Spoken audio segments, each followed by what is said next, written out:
Olá, você que nos assiste mais uma vez, né? Essa nossa série Pensando Biblicamente, né? Sobre ética cristã. Se você não tem nos acompanhado, no nosso canal no YouTube tem todas as outras aulas, né? Todos os outros assuntos dessa nossa série, né? Sobre ética cristã. Na aula anterior, nós começamos a tratar sobre casamento e divórcio. Então, na aula passada, nós definimos, né, enfim, vimos o que as Sagradas Escrituras falam sobre o casamento. E agora nós vamos tratar especificamente sobre a questão do divórcio, ok? Então, deixa eu colocar aqui os slides.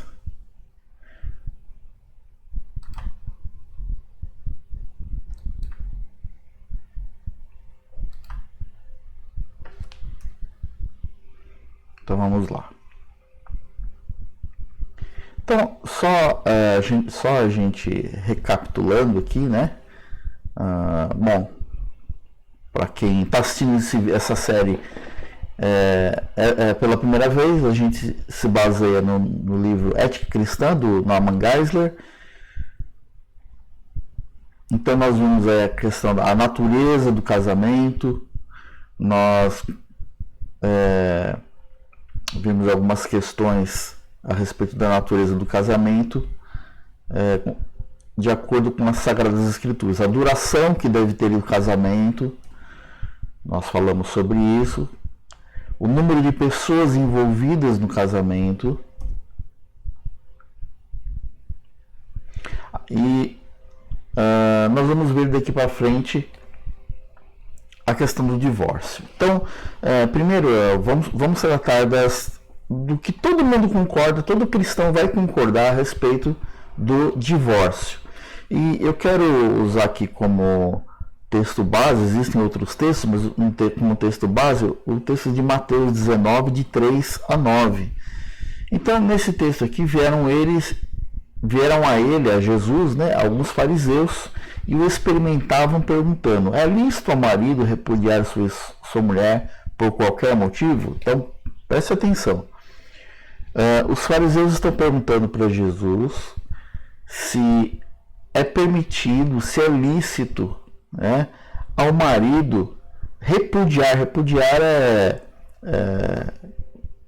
da carta de divórcio, né, abandonar, enfim, deixar a mulher, né, por qualquer motivo, né, rejeitar, essa palavra que faltava, rejeitar a sua mulher por qualquer motivo. Então, perguntaram para Jesus: o homem pode rejeitar a sua esposa por qualquer motivo? Então, Jesus respondeu: não tendes lido que o Criador desde o princípio os fez homem e mulher, e que disse: por esta causa deixará o homem pai e mãe, se unirá à sua mulher, tornando-se os dois uma só carne? Então, Jesus já começa respondendo: não. De modo que já não sois mais dois, porém uma só carne. Portanto, o que Deus ajuntou, não separe o homem. Né? Então, Jesus está dizendo: não, que Deus juntou, o homem não deve separar. Né? E aí eles replicaram: mas por que mandou então Moisés dar carta de divórcio e repudiar? Então, eles começam. Aí os fariseus, né, como eles eram muito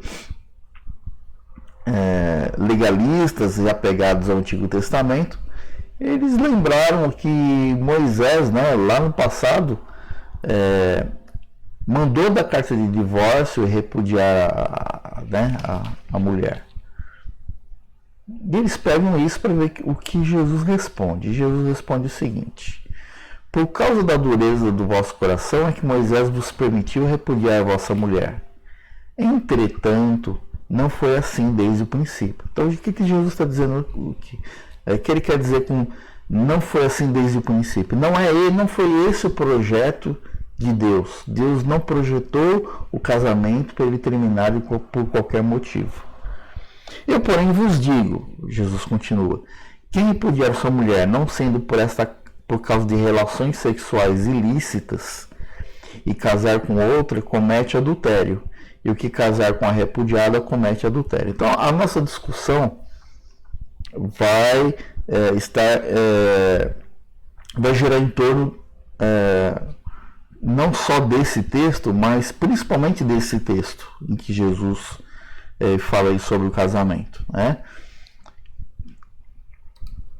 Então, falando aí dos pontos de concordância acerca do divórcio.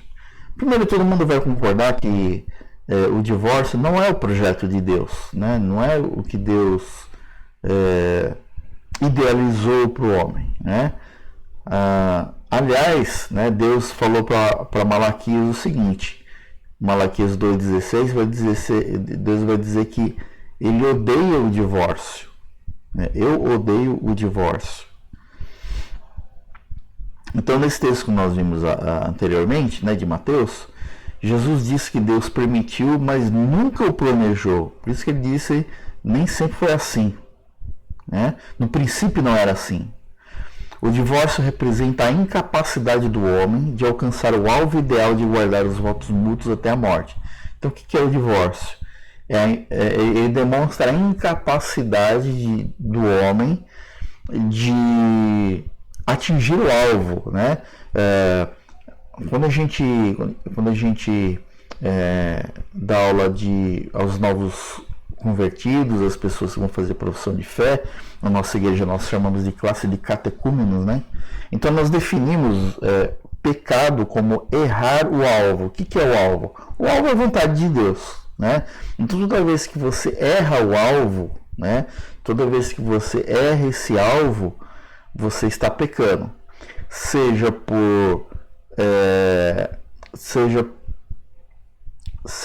fazer o que Deus condena ou por não fazer o que ele ordena, né? Então, a omissão também é um pecado. Então, o divórcio ele representa a incapacidade do homem de se alcançar o alvo ideal. Ou seja, quando o homem erra o alvo com respeito ao casamento, né?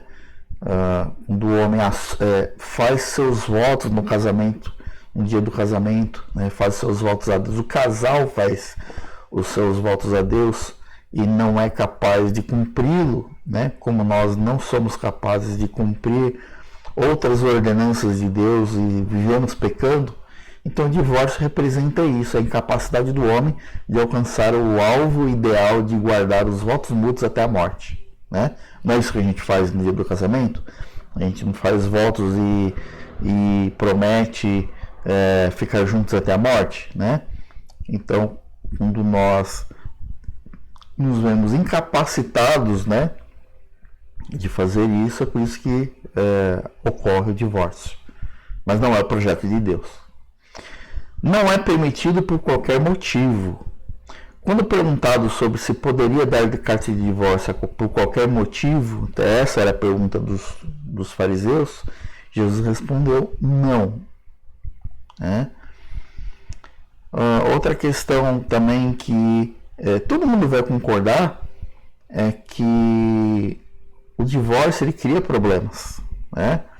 Independentemente dos problemas que possa resolver, que o divórcio possa resolver, vem outros no pacote, né? O divórcio cria outros problemas. Então há sempre um preço a ser pago, né? Quem já se divorciou sabe disso, né? Que há um preço a ser pago, né? Tô falando só da partilha dos bens, né? Não, tô falando de problemas, outros problemas que vêm também, né? Então vai ter aí um problema entre os parceiros, isso vai refletir nos filhos, em outros familiares, né? E vai deixar marcas difíceis de serem curadas.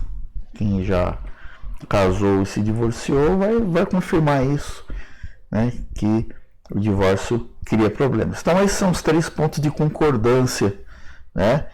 Entre todos os cristãos. Então todos os cristãos que têm a Bíblia como sua regra de fé e prática vão concordar que primeiro o o divórcio não é o projeto de Deus. Segundo, não é permitido por qualquer motivo. E terceiro, cria problemas.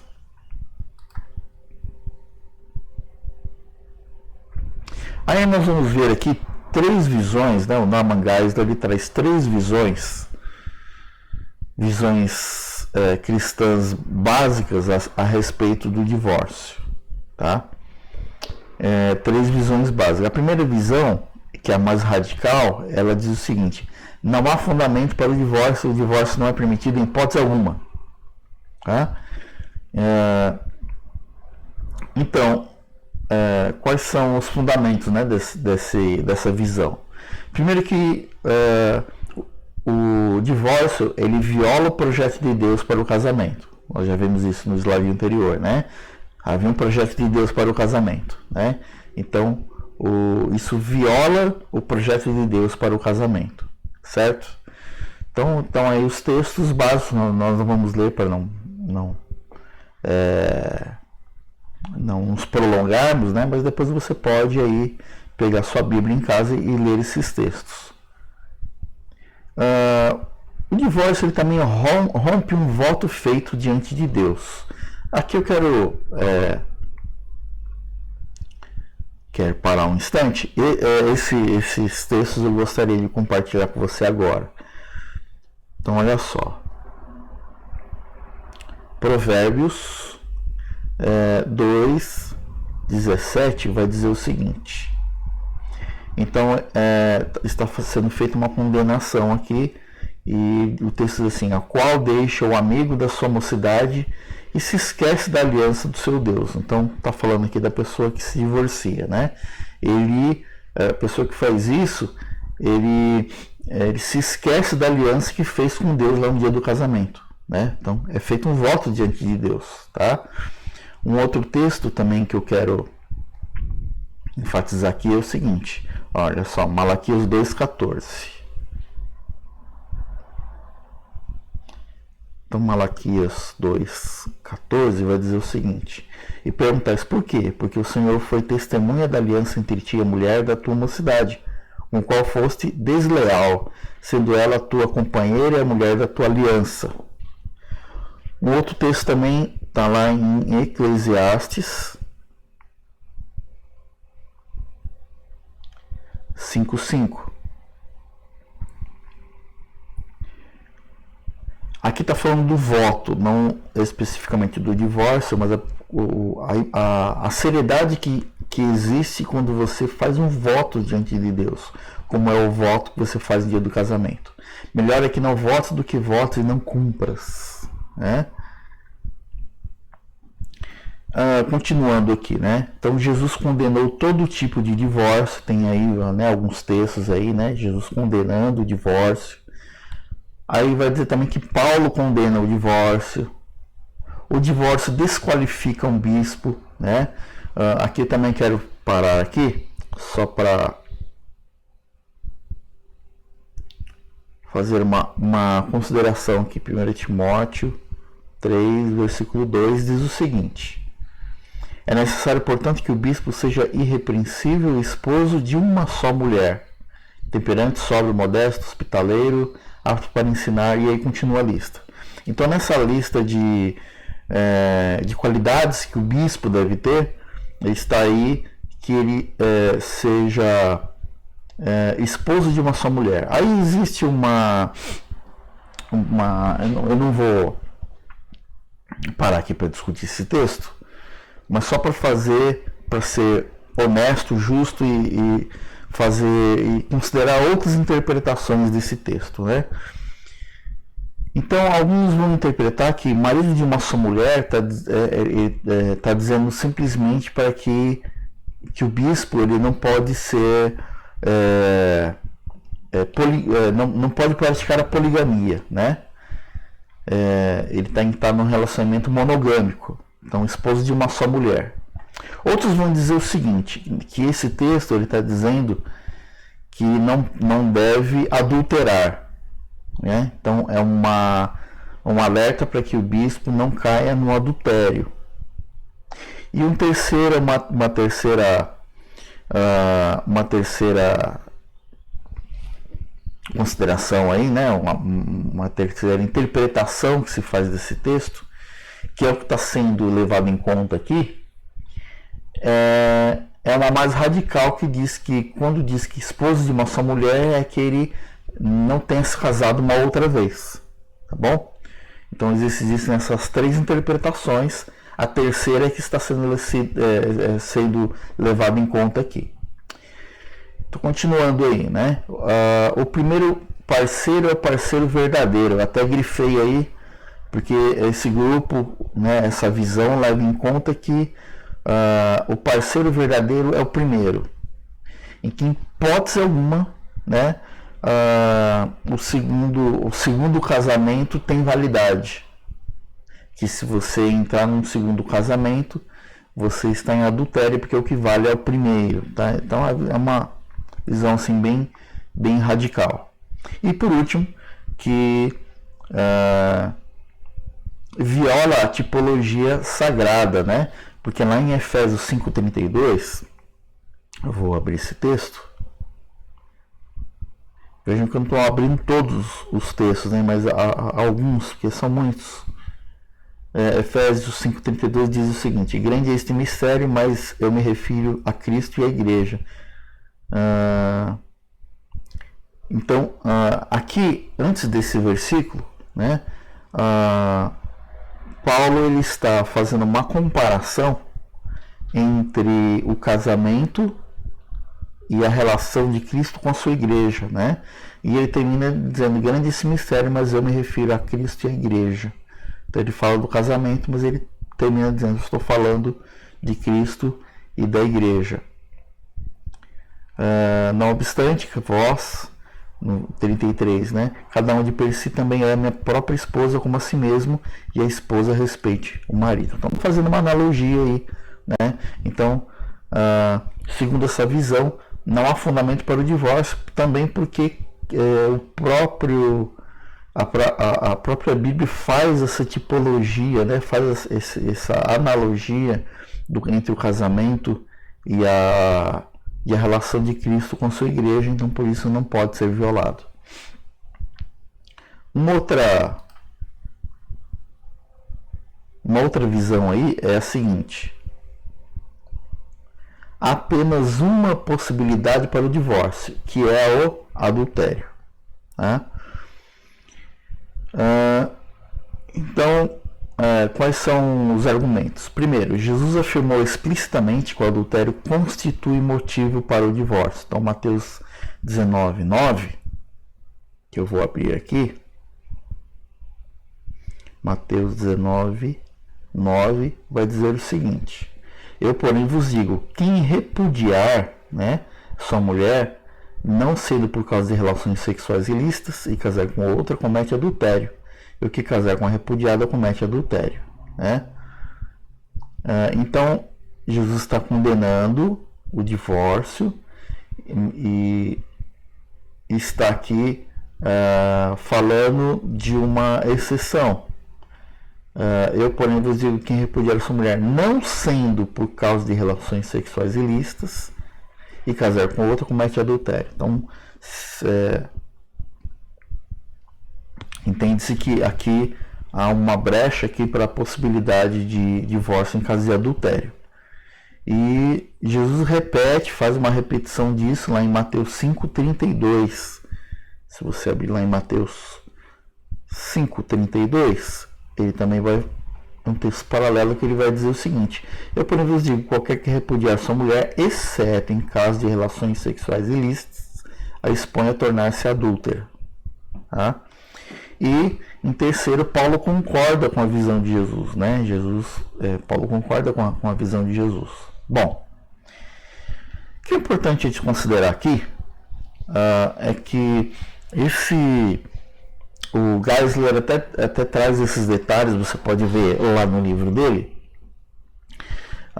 Essas relações sexuais ilícitas, né?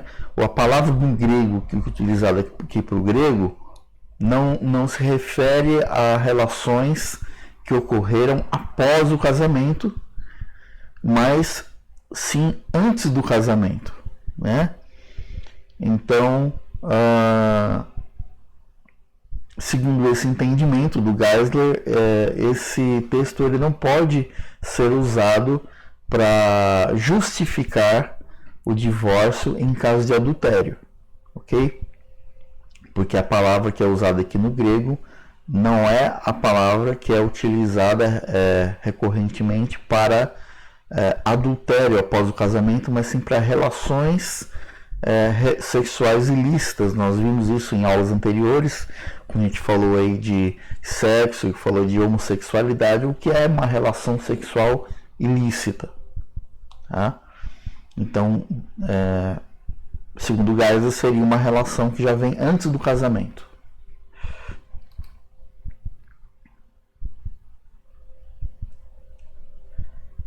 E, por último, a visão assim mais... Então, nós vimos a mais radical. Divórcio em hipótese alguma. A segunda posição. O divórcio permitido em caso de adultério. Nós vimos lá o texto, mas o Geisler faz uma consideração que a palavra grega usada ali não se refere a adultério, mas relações sexuais ilícitas anterior ao casamento. E a terceira, que é a mais aberta, que diz que há muitos motivos para o divórcio. Então, Paulo aprova, então vamos aos argumentos, né? Paulo aprova o divórcio por deserção, 1 Coríntios 7,15. Essa posição de divórcio por adultério ou deserção está expressa também no capítulo 24 da nossa Confissão de Fé de Westminster, que é um dos nossos símbolos de fé, né? Então, 1 Coríntios 7,15 vai dizer o seguinte, só para a gente compreender direitinho. 1 Coríntios 7,15 vai dizer o seguinte: mas se o descrente quiser apartar-se, que se aparte. Em tais casos não fica sujeito à servidão, nem o irmão nem a irmã. Deus vos tem chamado à paz, né?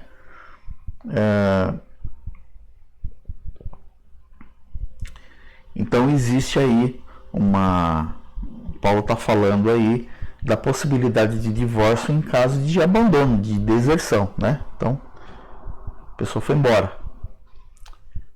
A Bíblia reconhece a fragilidade humana, né? Deuteronômio 24, de 1 a 4, a Bíblia reconhece a fragilidade humana, que embora haja um ideal de Deus, o homem não é capaz, né? O homem não é capaz por si só de cumprir isso.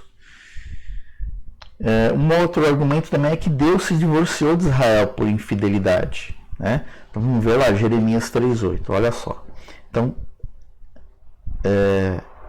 Deus usa essa figura, né, do divórcio, e lá em Jeremias 3:8 ele vai dizer o seguinte: quando por causa de tudo isto, por ter cometido adultério, eu despedi a pérfida Israel, eu lhe dei carta de divórcio, vi que a falsa Judá, sua irmã, não temeu, mas ela mesma se foi e se deu à prostituição. Então, Deus, quando ele vê que Israel não está sendo fiel, né? Não está sendo fiel, então Deus dá, entre aspas, uma carta de divórcio. Esse é o termo que Deus usa, né? Deus dá carta de divórcio para Israel por causa da infidelidade, né? Em Isaías 50, versículo 1 também vai falar disso, vai usar essa analogia. O casamento é um voto feito entre duas partes. Se uma parte abandona o relacionamento, a outra fica totalmente desobrigada. Então, segundo os defensores dessa visão, o casamento é um voto feito entre duas pessoas, né? Entre elas e elas com Deus, né? Então, se uma dessas partes que fez esse voto foi feito em dupla, né? Por duas partes diante de Deus. Se uma dessas partes rompe essa aliança, né? se uma parte abandona o relacionamento, a outra fica totalmente desobrigada, porque o relacionamento depende de duas pessoas, né? Segundo essa visão, ok? Então, se uma parte abandona o relacionamento, a outra fica totalmente desobrigada, né? Não permitir divórcio é um legalismo, né? Então, não será permitido em hipótese alguma o divórcio. Então, isso também é considerado como um legalismo. O arrependimento muda toda a situação. Então, mesmo no caso aí, né, de Deus que se divorciou de Israel, há depois, a gente continuar lendo aí, há aí uma disposição de Deus em receber Israel de volta, mediante o arrependimento, né? Então, há essa visão mais aberta de que existem motivos para o divórcio, tá? E como é que a gente conclui tudo isso? Então, nós temos aí 3 visões: uma radical, que não permite o divórcio em hipótese alguma; uma segunda, que permite em caso de adultério; e existe essa terceira, que é mais aberta e que considera que existem outros motivos para o divórcio. Como é que a gente lida com tudo isso? Então, já partindo para o resumo e para a conclusão aqui, né? O mais importante a gente entender aqui, é a gente não ficar discutindo essas 3 posições, né? Mas o mais importante para nós entendermos aqui é o seguinte: que Deus projetou o casamento como um compromisso para toda a vida entre um homem e uma mulher. Esse é o projeto de Deus. O casamento como um compromisso para toda a vida entre um homem e uma mulher. Um homem e uma mulher, há uma aliança aqui entre os dois, e entre eles dois e Deus. Eles fazem um voto diante de Deus. Então, é uma aliança que é feita diante de Deus. E isso é para toda a vida. Não é isso que é prometido lá, né? Até que a morte separe. Embora o divórcio nunca seja justificável, tá? Então a Bíblia ela não justifica o divórcio, mas ela é permissível. Por que ela é permissível? Porque nós somos falhos, né? Ela é permissível e sempre perdoável, tá? Então, assim como Deus lá, né, deu carta de divórcio a Israel e depois recebe Israel de volta mediante seu arrependimento. Então, então o que eu quero dizer é o seguinte: que não existe, a Bíblia não dá carta branca para que haja o divórcio, né? Olha, se você quiser casar aí, depois quiser separar, né? Olha, fica tranquilo. Não, a Bíblia jamais diz isso, né? A Bíblia não dá carta branca para o divórcio. Mas, por outro lado, também não é um pecado mortal o divórcio, né? A gente sempre procura os nossos líderes, presbíteros, pastores, quando estão diante de um caso dentro da igreja, né, de um casal que está para se separar, sempre procura ali ajudar o casal a se reconciliar, né? Que esse é o padrão, esse é o ideal de Deus, né? Essa aliança para toda a vida, até a morte, né? Mas quando isso não é possível, né, também não é um pecado imperdoável. A Bíblia diz que o único pecado imperdoável é a blasfêmia contra o Espírito Santo, né? Então não é um pecado assim imperdoável. A pessoa pode casar de novo? Pode, né? E aí entra no terceiro ponto aqui: as pessoas podem se casar outra vez, mas não devem repetir o erro, né? Não pode haver divórcio recorrente.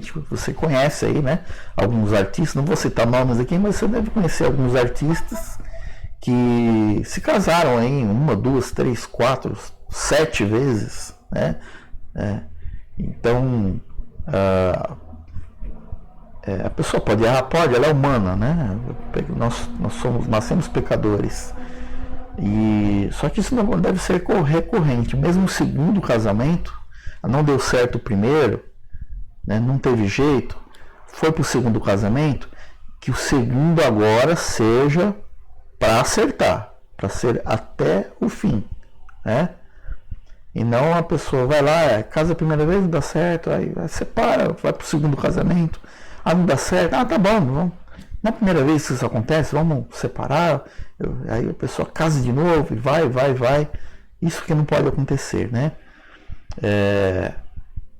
Como Jesus disse, né? Vai e não peques mais, né?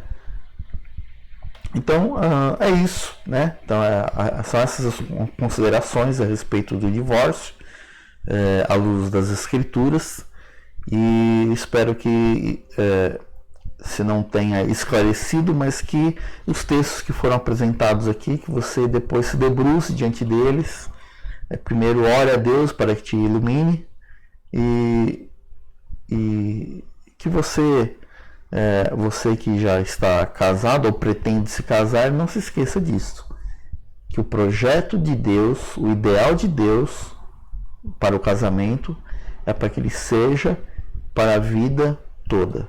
Que Deus esteja abençoando você e sua família e esteja te guardando. Até a próxima aula.